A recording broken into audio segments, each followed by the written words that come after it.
Good afternoon, friends. Stephen Ben-Nun here with Israeli News Live. And listen, what we're going to be talking about today is something that'll be shocking for many of you. I'm sure you've heard some information, see some information, but unless you really look, you don't realize the crimes that go on in the state of Israel. And of course, I was very pro-Israel, very pro-Israel. You can go back about 7 years ago and you'll just see how staunch of a supporter of Israel that me and my wife were.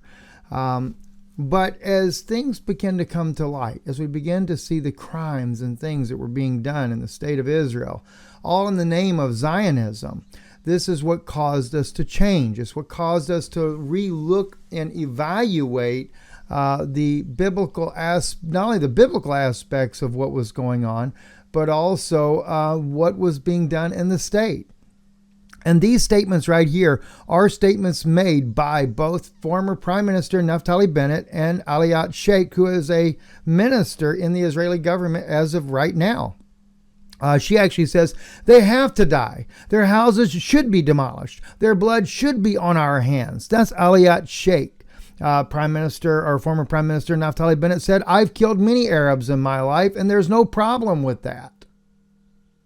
Now, these are people like what you see here. Aliyat Sheikh right here. Here she is.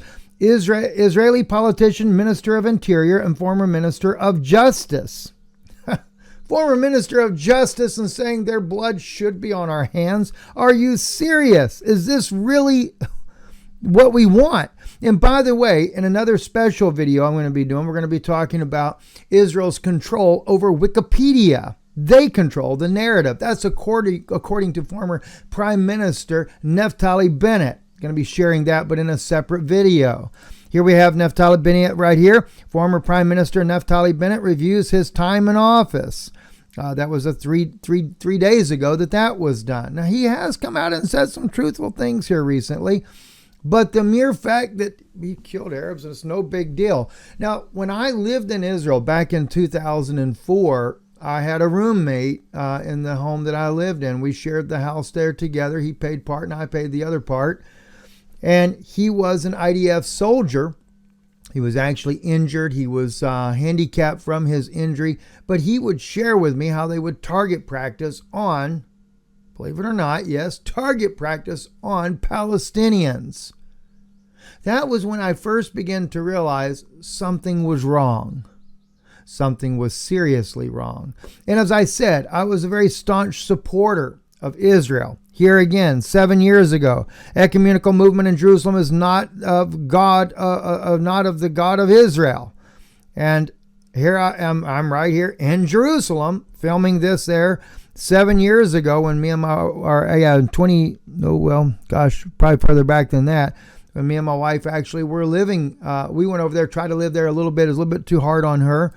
But here I am speaking right there in support of the Jewish people and criticizing Prime Minister Netanyahu for being willing to divide the land. Okay, so another video here just to kind of show some of the stuff that I've done here. This is the one where it's talking about dividing Jerusalem. What was this one about? Ecumenical movement in Jerusalem. Okay, not the will of God there.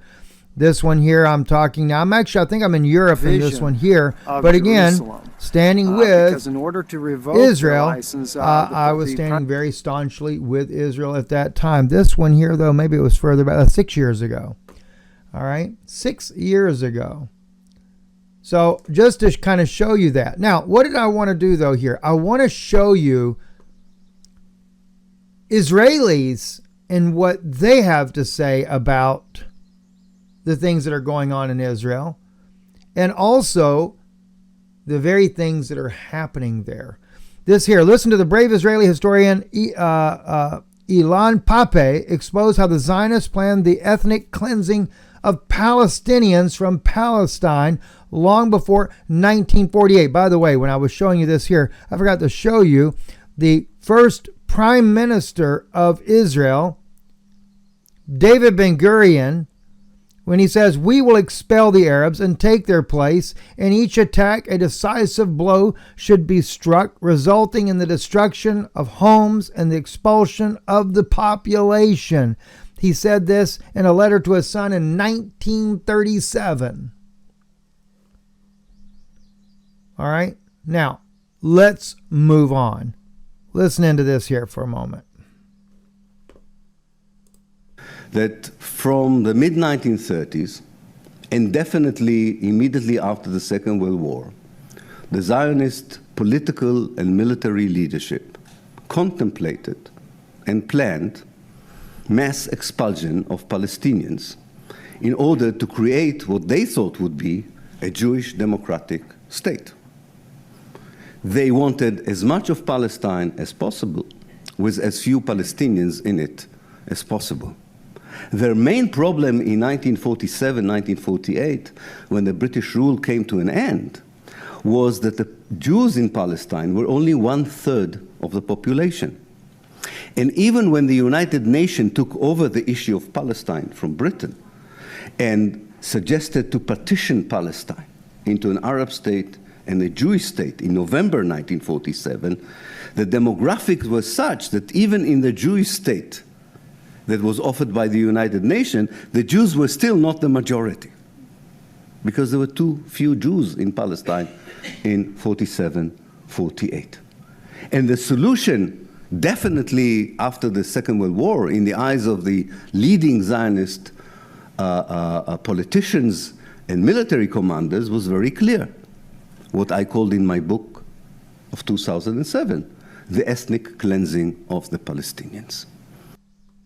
There you have that right there. Now, here's another major problem, okay? And that is the abortion that was legalized in Israel. It used to be very, very strict. I did a video on this quite some time back. I'll have to look it up so I can share that with you guys once again. But the abortion laws in Israel became the most liberal abortion laws on the planet. And if you ever look at the debate that was going on in behind closed doors about this with the rabbis, with Knesset members, because the rabbis at first thought that they were targeting the Haredi community because they were having too many kids. No, it was to make sure they could eliminate Arabic children so that there would still be a majority of a Jewish people in the state so that Palestinians could not get control in the politics. Now, Miko Peled, I want you to listen here to this little clip right here. He's actually been on Israel. Oh, no, I'm sorry. This is not Miko Peled. I apologize. This is one of the former Israeli soldiers. I forget his name, but I want you to hear what he has to say. Miko Peled has been on Israeli News Live. His sister, also a professor at the Hebrew University, in exposing these things that are going on. Listen, you're not even seeing the shocking part I'm going to show you here in just a few minutes. You're going to see very shocking things. And keep in mind, I lived in Israel during the Second Intifada. I know what it's like to have bombs going off around you. I was in one in 2004 where a young girl, 18 years old, blew herself up. And if it hadn't been the grace of God, I would have died right there along with the 2 police officers that were killed. Listen to this, though, here. My service helped me understood that someone was lying to me along the way. I didn't feel like I'm protecting anyone. I didn't feel like I'm helping anyone feeling more safe. I feel like I'm terrorizing people. I feel like for the first time in my life, the boundaries between good and bad that I learned as a kid, and obviously I learned that I'm on the good side, was broken. I felt like I am the terrorist. And my job was literally to scare people so they cannot think about acting against the Israeli settlers or the Israeli military. That was actually our defined mission, to make sure that to instill fear in the hearts of Palestinians in Hebron. In my service, there you go. To instill the fear. Now I'm going to share with you some of what happens in the inside of Israel right now. All right, let me just see if we can blow this up a little bigger here. All right. That's a Palestinian woman. Israeli soldier, police there, knocking these women to the ground. Beating them. Smacking them around. Well, you might think, well, oh, that's just an isolated case. Regardless, even if it's an isolated case, brutality to women like this by police is acceptable? You know, where is Christianity in all of this? Where are the Christians that should be standing up? This just came out. This lady here, press, she's media, right? And here is Israeli police arresting her because they don't want the truth out. She's a journalist. I can't quite tell. Looks like she might be with Al Jazeera from the microphone. But nonetheless, they're not going to let anything get out. And, of course, the abuse doesn't make any difference. Again, they're going to control everything that goes on. And the world doesn't know anything about it. And many Christian ministers that support Israel will turn a blind eye to everything going on. They don't care, right? They don't care. But let me show you more. Here's a little boy, Palestinian little boy. And the police won't get their dogs off this little boy. The dog is, by the way, he's saying that's great. That's what Yofi means. It's great. What did the soldiers say? To instill fear, terrorize them. Right? To instill fear, to terrorize them. You don't think that little boy is not terrorized? You know, what was his crime? What did he do wrong? Okay, and believe me, there are thousands of them. Now here is, and by the way, I do speak Hebrew, so I understand what she's saying. It is translated correctly. This here is a Jewish mother with her daughter, and she's talking about what she's going to be when she grows up. Listen.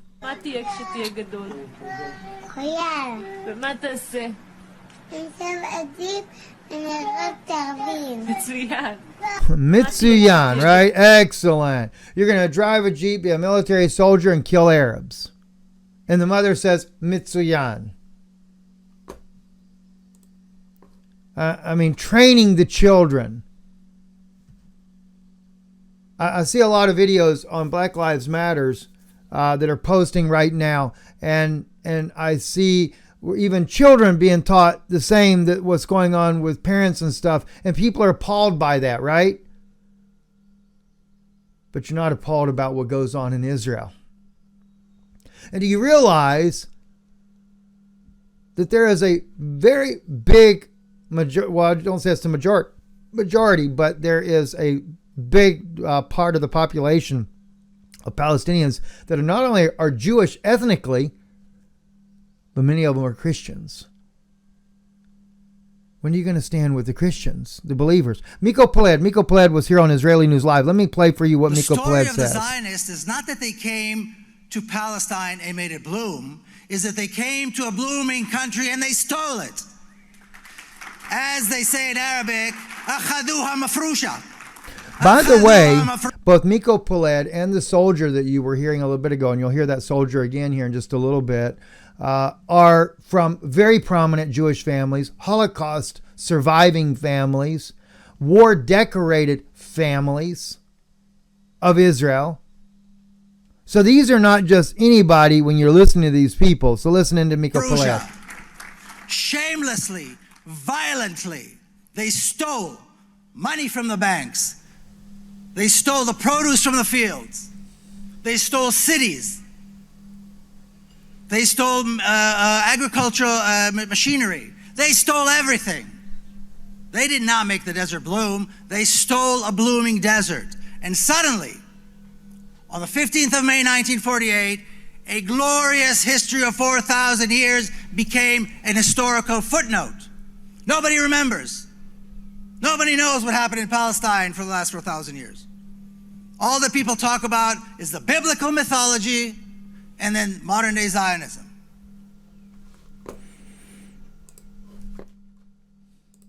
Now, I would probably argue the issue on the mythology because, yes, the Jewish people were there. In fact, like I said, Palestinians, many of them are ethnic Jews that were there, that the Romans allowed to stay there and did not expel because they were the farmers of the land. So, nonetheless, and this one here, this is going to be in English for you.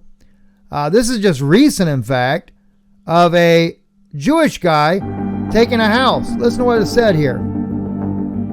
Yaakov, you know this is not your house. Yes, but if I go, you don't go back. So what's the problem? Why are you yelling at me? I didn't do this. I didn't do this. But It's easy to yell at me, but I didn't do this. You are stealing my house.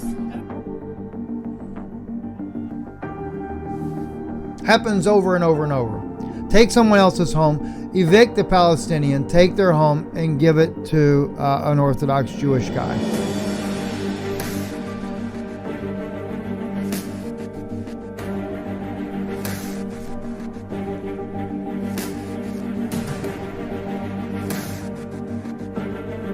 This goes on all the time, friends, all the time.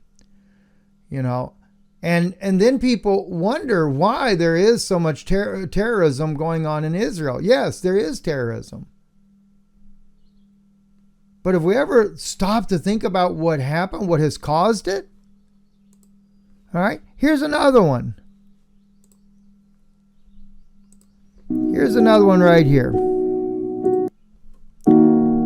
Little Palestinian woman. Whole group of police. Another woman. Just beat them down. So forcibly, so abusively. What if it was your wife? What if it was your daughter that this was happening to? Another woman. Humiliate her, choke her, beat her. I'm not even showing you the crimes done to the men or the children other than that one little boy right there. I'm just showing you, this is just a few of these here recently. And these are multiple different films from different places there of what they're doing to these women. Do you really stand for this type of violence? Is this what you really think? I mean, everybody wants to say, well, there's two sides of the story. All right? Is that what justification was that? What justification? What, because she's complaining, she's protesting?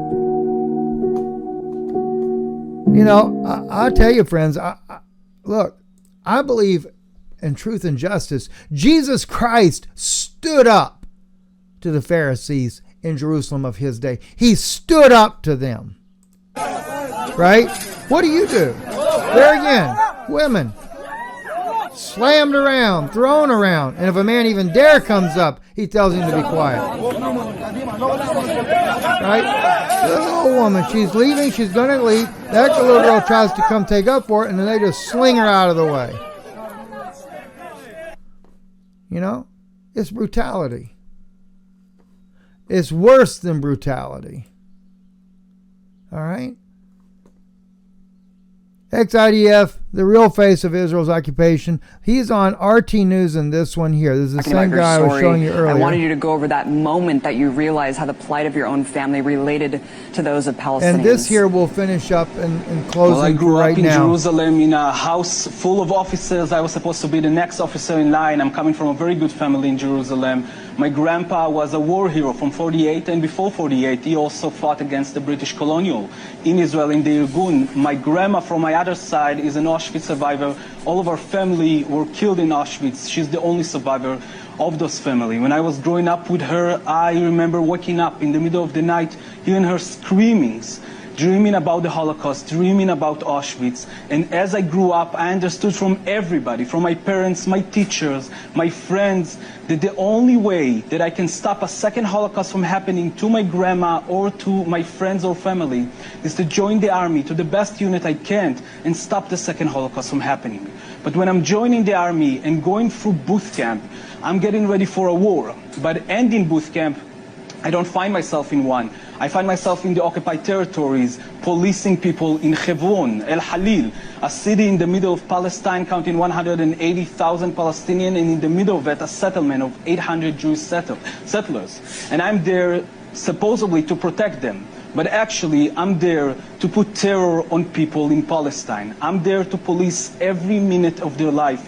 I'm there to take their life and control it, to go into their houses in the middle of the night, to arrest them, children, adults, women, young men, take their life sometimes, responding to protest, to any resistance to us with a very, very hard violence, with rubber bullets, which of course not rubber, but real bullets, just covered with a little bit of rubbers, or tear gas canister, or sometimes live ammunition that will take the life of one of the kids in Hebron at the time that I'm there.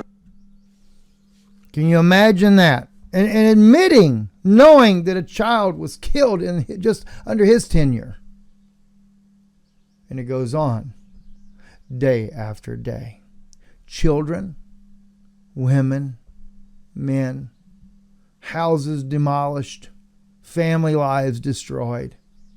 Anything to wreak terror into these people. I don't know what you think about this, but when I share with you biblical facts, like in the case of Syria, and show you, yes, Damascus does become a ruinous heap in the case of Syria, but it is as a result of the crimes that both Israel and the United States do to that nation that caused it to become a ruinous heap, and God is not well pleased. We're going to look at more of the biblical side of what's happening in this day right now in the land of Israel. I'm going to share with you things that will shock you to the core of what God really thinks. No wonder why he's coming back. No wonder why he will come back with vengeance. You think Jesus is going to just stand by? How many of these Palestinians do you think are Christians that there's no voice from American Christians, or very few, I should say, that will really stand with them? Jesus himself has to come and make that stand because American Christians have failed those Christians there. Instead, like I say, go back 2,000 years ago. What side would you have been on? Jesus was healing the Syrian people in Syria. Jesus was healing all the people around about the countryside. Jesus opposed the Pharisees and Sadducees, the ultra-Orthodox religious order of that day. He opposed the government of Israel of that day. And the government of Israel of that day wanted him dead, as well as the religious Sanhedrin, everything else of that day. What side are you on today? You ministers that might see this video, what side are you on today? Because whatever side you're on today is where you would have stood 2,000 years ago. Yep. So when it come to putting the nails in his hands, you'd have been right along with the Pharisees. Why? Because you support them now. No different. And Pilate knew he was innocent and didn't want any part of it. You know, like Pilate, you know he's innocent, but you still go right along with the Pharisees. I'm ashamed of you. Stephen Ben-Nun with Israeli News Live. I'm glad of the name of this channel so that we can stand for truth. There needs to be somebody that'll stand for truth. And God bless the Israelis that risk far more than I do for standing for the truth. Miko Peled, this Israeli soldier, and there is a group there. We'll try to bring that out later, what group he is with. My wife knows about that very well. Many of these people here, what was it? Was he a history professor? I'm not sure. Historian Ilan Pape. You know, God bless this man for making such a courageous stand. And so many more like them. When they really stand, they are persecuted beyond belief. And I'm not here to support their religious view or whatever, anything like that. I applaud the fact that they will stand for humanity, and they will stand for people that are oppressed. And they will call out the crime for what it really is. Stephen Benoon with Israeli News Live. You want to support the truth? Support the truth. Here's where you're going to hear it. You want to go support the guys that tickle your ears and lie to you?